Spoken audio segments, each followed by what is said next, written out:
Hello and welcome to this series of videos where I just give a brief insight into each of the etudes in my new collection, Modern Etudes.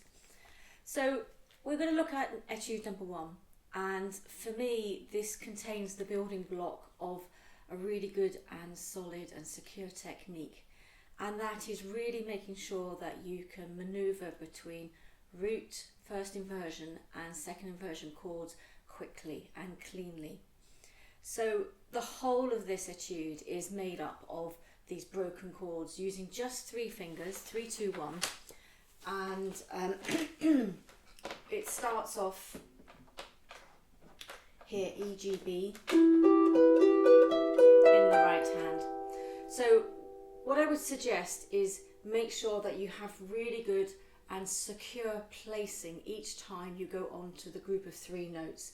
So you're aiming for all the fingers on at the start, and then you're going to connect. Before you finish the group that you're on, you're going to make sure that the 3rd finger is really securely placed onto the next inversion that you're going to play, and then that you really securely place the 2 and the 1 on, and so forth.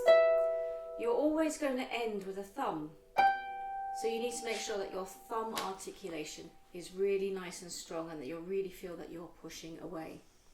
So basically that's the main thing for this etude, is really secure placing and making sure that grouping is connected.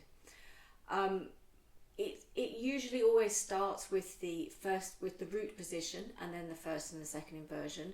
Occasionally in the left hand we might have some notes, harmonic notes, where we're just extending a little bit further away from the root position. For example, the first 2 measures is all E, G, B, and then the next 2 measures we're just taking that 3rd finger in the left hand down to a D, but we stay with the E, G, B chord. So occasionally there's a few things like that to watch out for. What I've found is that a lot of my students have, when they've come to play this, they found the right hand from measure 17 a little bit tricky, and really the trick to that is to just make sure that you really securely place, and again it's all about placing, is making sure you're really securely placing and finding the octaves in the right hand so that they're just settled there, as you then go and play the left hand against it. So what you'll find with all of these etudes is that there's an initial idea on the first page, and that the second page is usually harder. That's not really the case for this particular etude, but it is for all of the others. What I mean by that is that perhaps from measure 25 we're still doing these broken arpeggios going upwards, but we're splitting them between the hands. And